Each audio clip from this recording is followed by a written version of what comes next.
Well, hey Gundam Maniacs, welcome to another episode of Gundam Explained. In this episode, we're going to look at about 25 of the most obscure mobile suits that are in gbo2.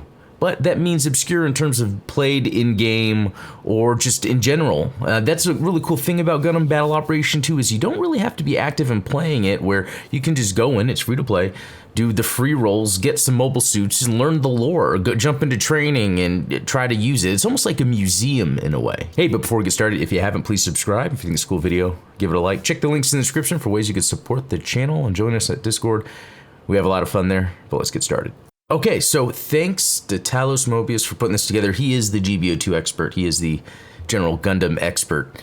And he kind of went through, in his opinion, and listed from what we could find in Gundam Battle Operation 2, what's considered the most obscure, and also in the Gundam media that they belong to, and I'll touch on that as well. As we go through, and this is going to help me too, we're going to see mobile suits that are obscure that I happen to have in gbo2. I'm curious to see how many that I actually have, and then some that I don't, in which we'll use the wiki.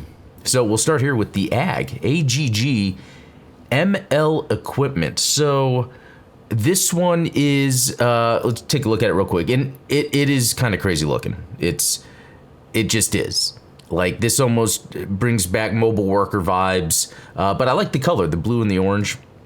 A special ops MS outfitted for the assault on Jaburo, developed to assist other amphibious machines by drilling invasion tunnels. The AG can also operate underwater in a pinch. Its hovercraft leg also provides surprisingly deft mobility, contrary to appearances. Though categorized as an MS, the AG's specialization essentially made it a large construction vehicle. Nonetheless, plans called for it to participate in combat using optional weapon modules.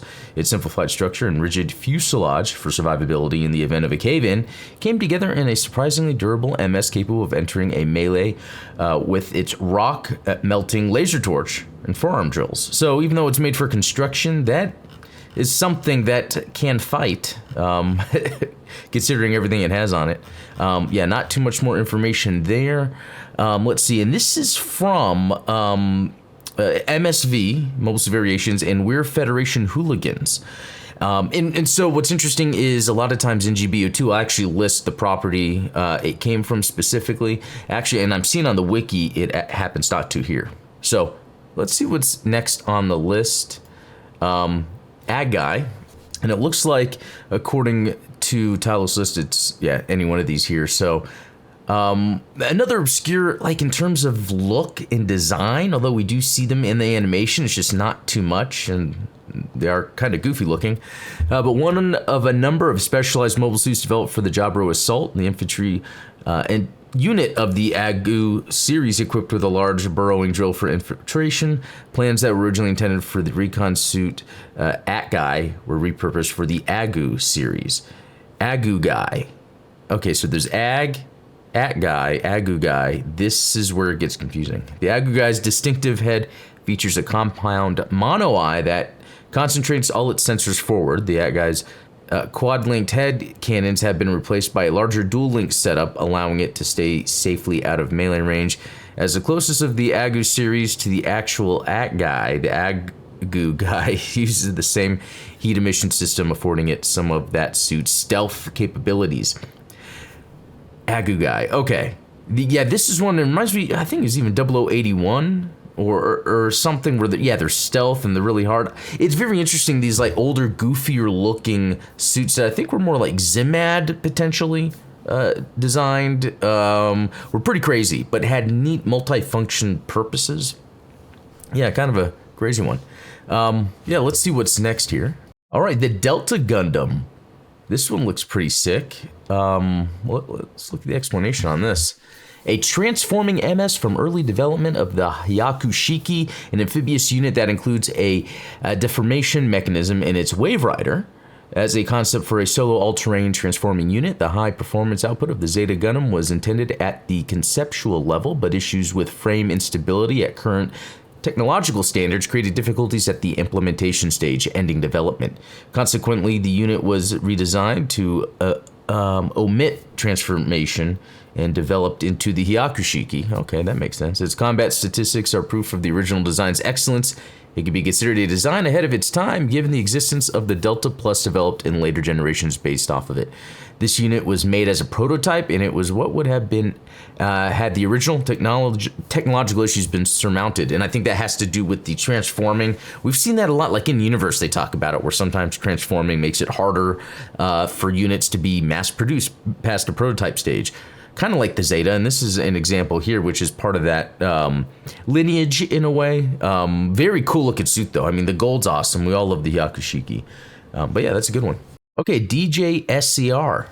This is from Zeta MSV, a high-performance prototype test model based on the DJ. Developed to incorporate newer armor and other innovations, the DJ was itself heavily modified based on the Rick Diaz, and with its versatility and consistently exceptional performance, it continued to be a solid workhorse well after the Grips War.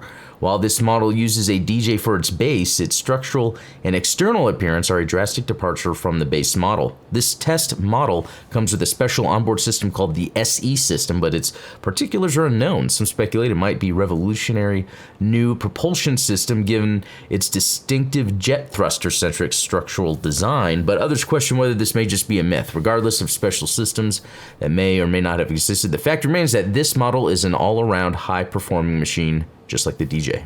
All right, another one I don't have, and I don't even think this is the correct picture for it maybe, but I don't have it. The wiki doesn't have a picture. But yeah, this is a spiky boy, so let's read this. This unit is said to have been developed at the Gbo2 Space Fortress during the final stages of the One-Year War. Other units bearing the model number MS-19 are suggested to exist as well, but whether or not this is true remains unclear. In any case, the Dolmel is a high-performance machine that was equipped with a diverse array of weaponry in anticipation of the Battle of Gbo2. Among them are beam sabers that double as beam guns, missile pods built into the chest, heat piles using shoulder spikes, tow beams built into the feet that can be used as beam sabers, and other such impressive armaments meant to fight decisive battles.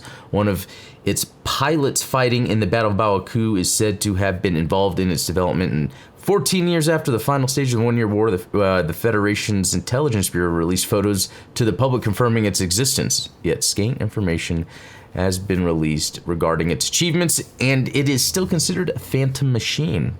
Okay, I didn't know too much about it. So this is something, it's a phantom suit that appeared in the fighting games Mobile Suit Gundam X Review, and later in Katana, which is a manga, I believe. Yeah, the story. So that's Dolmel. Don't have it.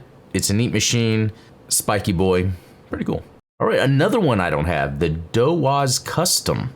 I mean, it just looks like any other Dom or whatever, but you know, there's always those little things about it that make it a little different, and we're going to get into that here. A custom Dowaz that is the final production model of the Dom series. The base model Dowaz was developed in an attempt to improve the mobility of the Rick Dom 2. However, as One-Year War ended during its production, it was a phantom model that had never seen actual combat. The completed Dowaz was taken to Axis by fleeing Zeon remnants, where they improved its mobility, increased its generator output for beam weapons, and reinforced portions of its armor with 3rd Gen Luna titanium alloy, later known as Gundarium alloy.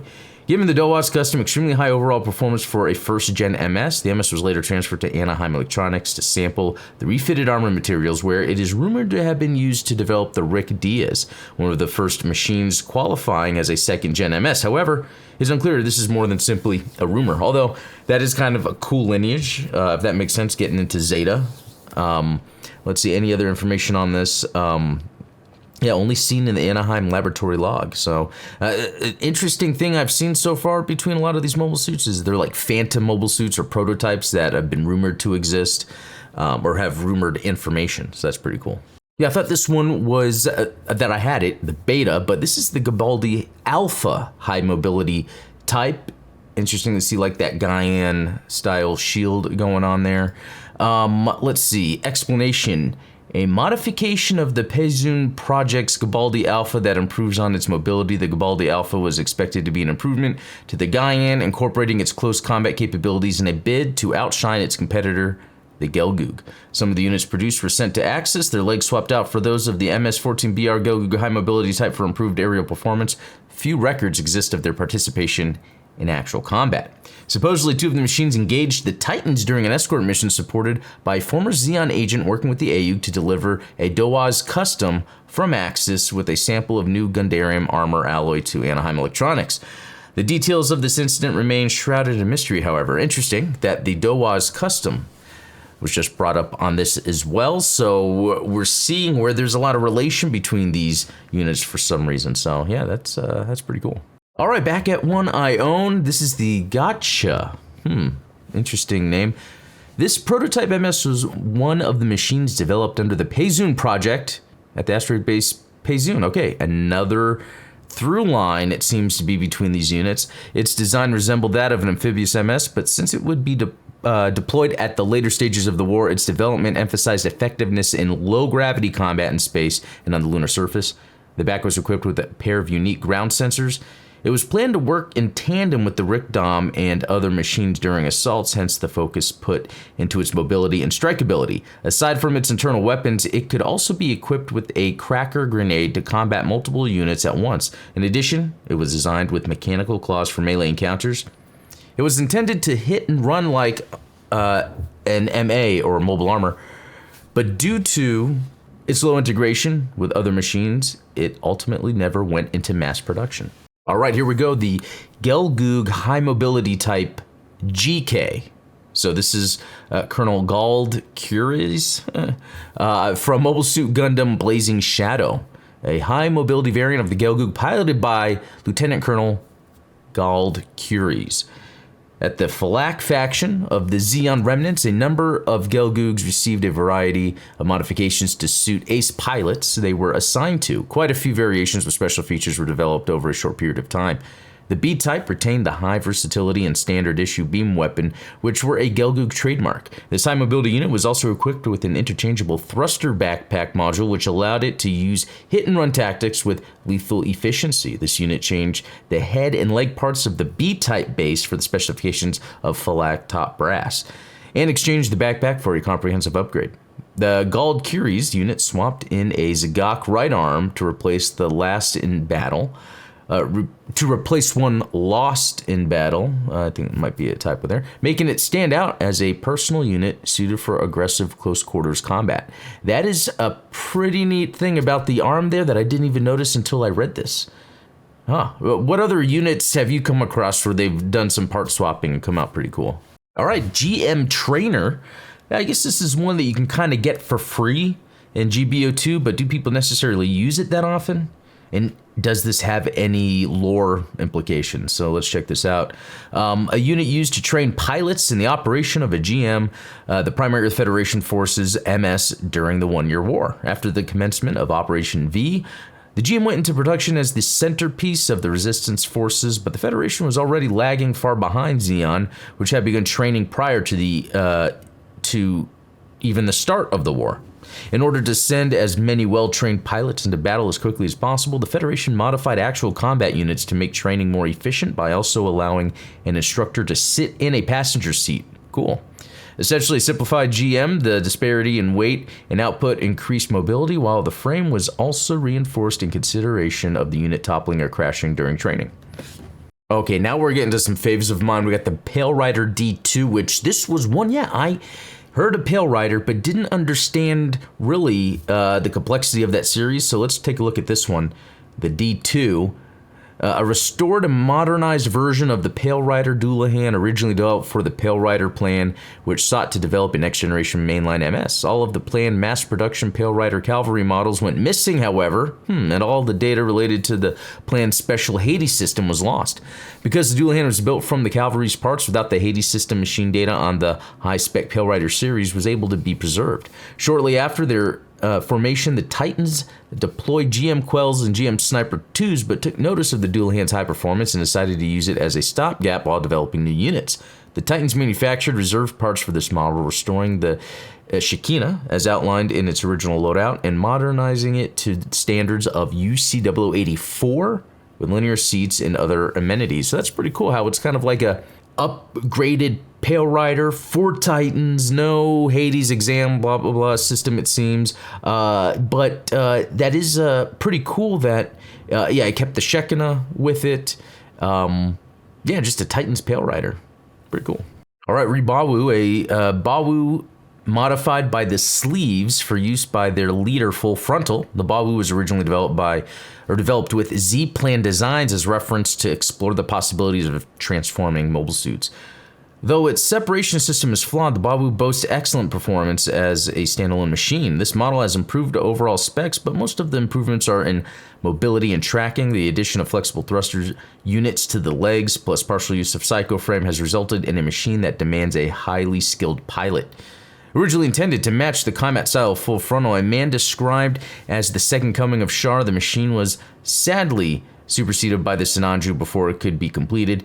In the end, Full Frontal never piloted this unit himself, instead bequeathing it to a trusted subordinate. But it is a sick-looking machine, some MSV from Unicorn. All right, Red Rider, another Pale Rider variant. Once the Federation forces successfully mass-produced the GM, they shifted their focus to use the best technology of that time on next-generation mobile suit research.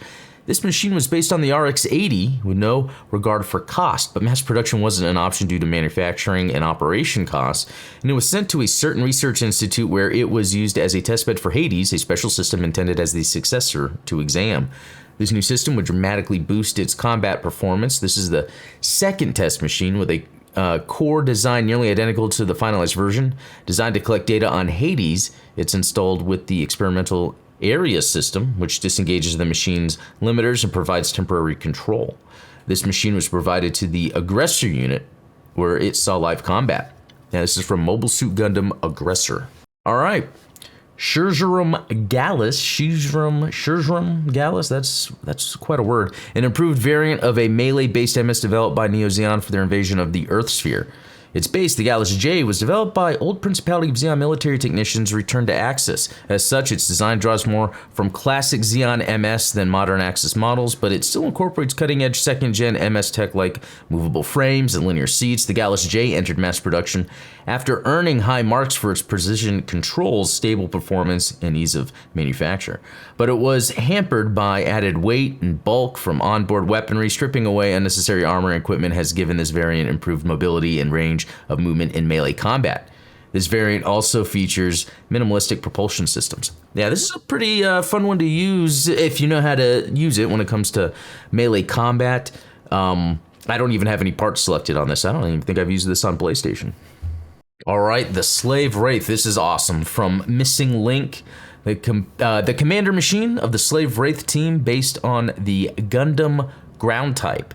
By applying data from Operation V, development of the mainline mass production types was made possible, but in order to meet the demands of the frontline Gundam ground type, pre-production units were produced with surplus Gundam parts. Based on the Gundam ground type, the commander machine lavishly applied various upgrades, many making use of prototype components introduced at the end of the One-Year War. The machine's sensors, optical camera, and communication systems were all replaced, drastically increasing the unit's electronic warfare capabilities. In addition, in order to increase survivability, its mobility and armor were both enhanced. It also utilized a high output backpack and was partially protected by reactive armor. So sweeping were these modifications that, much like the EZ-8, this machine was given an entirely new name. So that is pretty interesting and a good call out with the EZ-8, because that was something that was kind of repaired and put together, given a completely different name, even though it's based on certain things. I guess that's the same here with the Slave Wraith. And they have that lineage of the ground Gundam stuff, which is awesome to look at. All right, they have the Zeku Sway here. There's not a picture in the gbo2. I don't have it either, but in the gbo2 wiki it's missing. But it's one of those big chonky boys,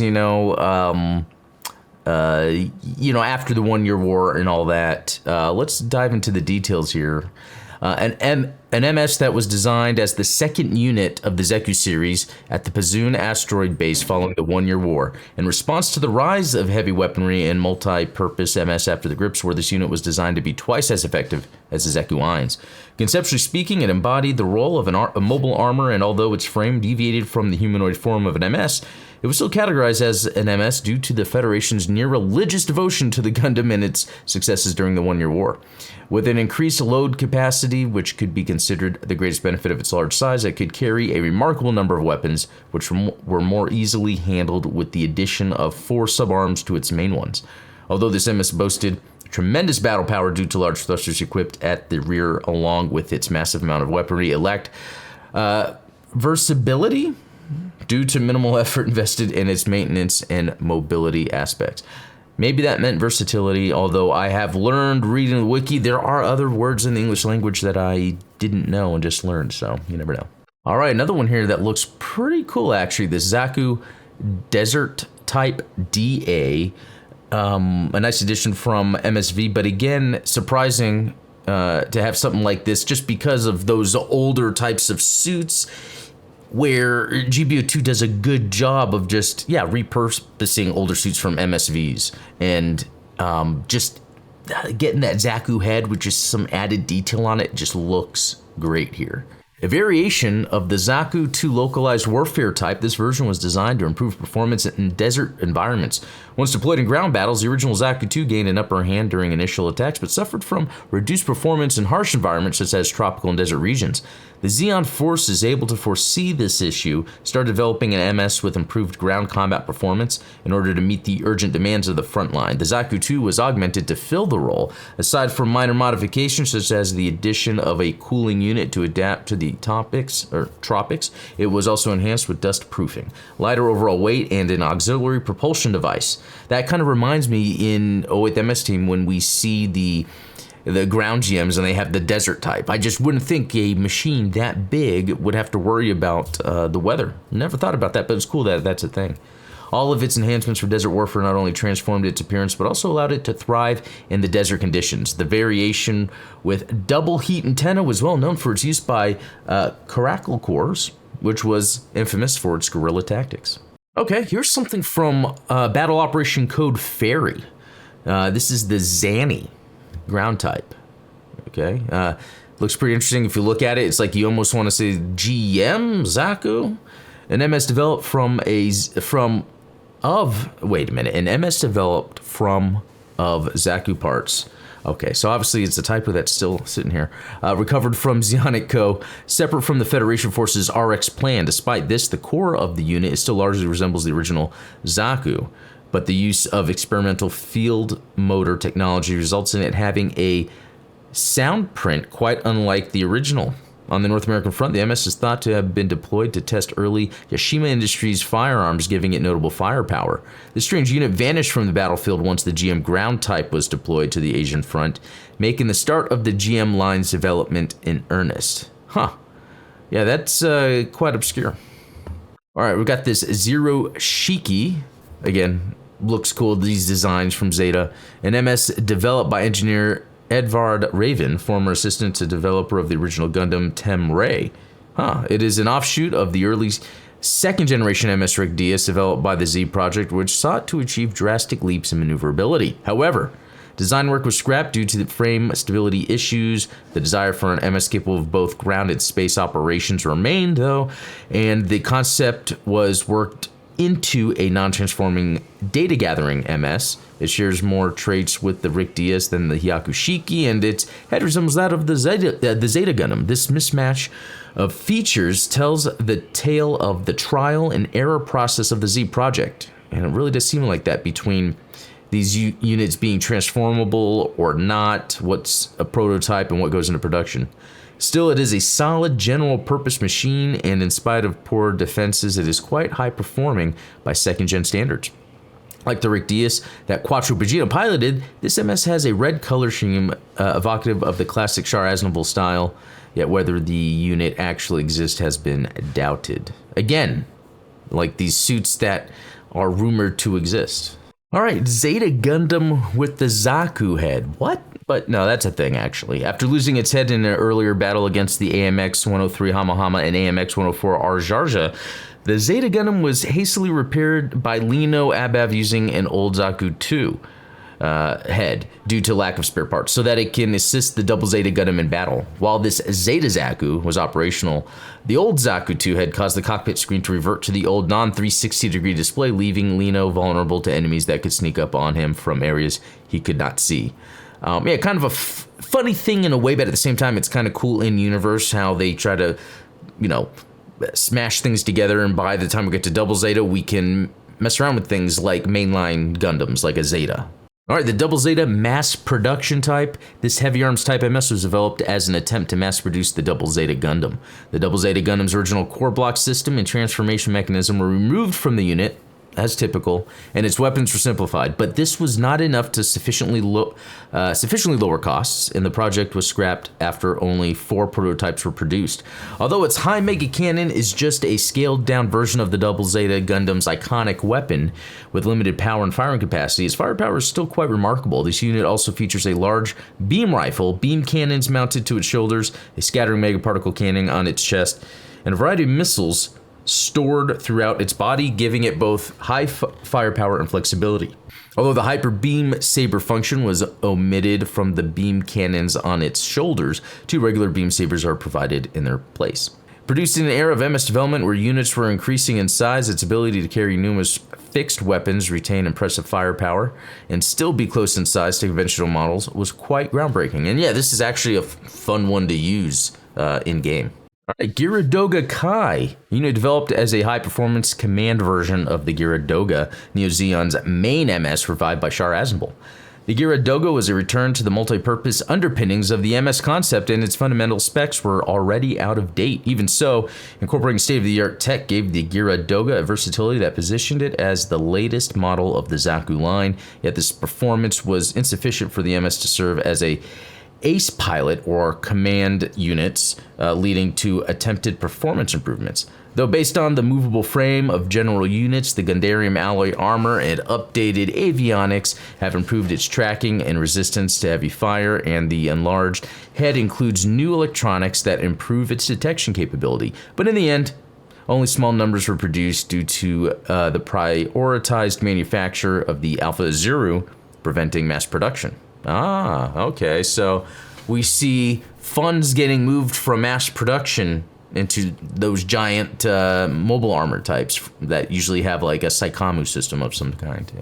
All right, and I did a video of the Blossom recently. I got the Robot Spirits variant, kind of an obscure Gundam itself. All right, a Gundam Type MS that was developed by Anaheim Electronics as a trial unit during the Gundam Development Project, you know, the GPO stuff. The goal was to create a luxury, multi-purpose MS that incorporated Anaheim's latest technologies and ideas, including the Gundam typical core block system, a high-powered long-range beam rifle, and experimental equipment such as the Minovsky particle interference wave searcher. Interesting. But it was soon apparent that this impressive list of features would ultimately bog down mobility and overburden the pilot with tasks. As a result, the idea was scrapped, paving the way for 4 other unique Gundam units, each with a unique specialty to be developed instead. Yeah, I didn't really think about it that way. Between GPO 1, 2, and 3, they're all kind of unique in their own way. Although the unit looked great on paper with its high performance and multi-purpose catalog specs, it never performed as intended. Instead, it became prominent for its experimental MPIWS and long-range beam rifle, which was utilized for wide-range scouting and high-performance firing. All right, GM Raid. This one is cool because, again, it was another instance, like most of these, now that we're at the end, of mobile suits that I've never even heard of before, except for because of GBO2. So based on the GM Kai, this unit was developed at the Gymnasium, So this is the first time I'm seeing this, at the Gymnasium, if that's how you pronounce it, 2 Space Colony after the One-Year War. The GM Kai, it is based upon, was a modified late-stage mass production GM, standardized for ease of production and maintenance, as well as better overall efficiency, making it a primary unit for quite some time in the post-war era. This unit was developed exclusively for use by Shadows, Special Forces, featuring an increase in thrusters for more effective storming missions and a wide variety of armaments, most using physical ammunition. Equipping it with a high output backpack and thrusters on the waist made it especially good at charging assaults. Yeah, you know, Blazing Shadow shows up here quite a bit. I'm gonna have to check that out sometime. Well, there you go. 25 obscure mobile suits. Maybe you've heard of them, maybe you've not. From that list, what to you seems to be the most obscure in terms of, you know, in Universal Century Media or just in use in GBO2? There's so many on this list for me. I would even almost think that last one, the GM Raid, is one because that came out of nowhere for me. I never heard of that. But are there other obscure mobile suits that are maybe not in GBO2 but part of Universal Century lore? Yeah, post them below. I'd be interested in see what you think. But anyway, guys, thanks for watching. We'll talk next time.